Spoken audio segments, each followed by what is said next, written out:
Well, after weeks of closed-door sessions, Senate Republicans finally unveiled their health care bill.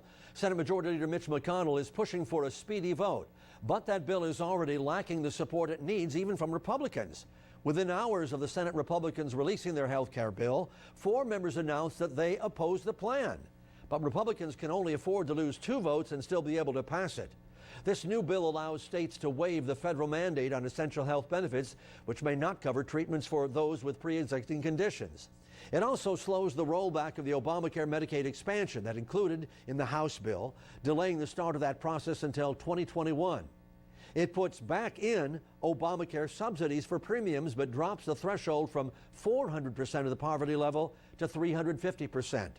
And it maintains a 1-year block on funding for Planned Parenthood. Senator McConnell has set a goal of voting on that bill before the 4th of July holiday. A 12-foot whale washed up on the beach early this morning in Sarasota County. Deputies took these pictures of the whale on Point of Rocks Beach. Mote Marine Laboratory and Aquarium then came out to remove the animal. We're told that the whale was dead, just not sure what killed it. 3, 2,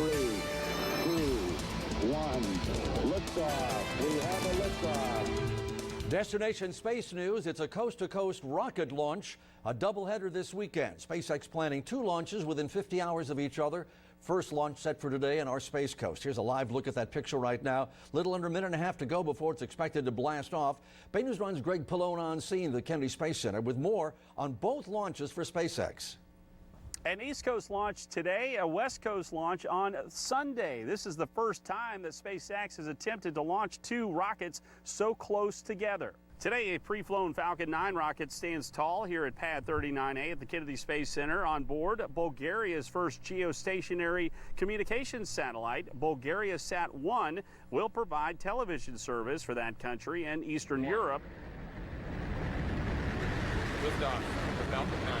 The rocket blasted off in January and was refurbished for this flight, one that includes a secondary mission of landing the first stage booster on a drone ship several hundred miles off the coast. Sunday afternoon, a SpaceX Falcon 9 will lift off from Vandenberg Air Force Base in California with 10 smaller communication satellites for the company Iridium. Reporting at the Kennedy Space Center, Greg Pallone, Bay News 9. All right, Greg, thank you so much. Now we'll take you live to the Kennedy Space Center, the famous what they call Times Square launch pad. Let's listen in right now as SpaceX begins the countdown as we're about 38 seconds away. Again, pretty significant. Second time this rocket will have been used before. And of course, 100 miles offshore, they have what's called a drone. Of course, I Still Love You drone. That will be hoping and attempting to land again, standing up vertically. Very, very important because Elon Musk has his eyes on Mars. And if you're going to land on Mars, you have to be able to land vertically. Let's listen now to the countdown coming to us from SpaceX Mission Control.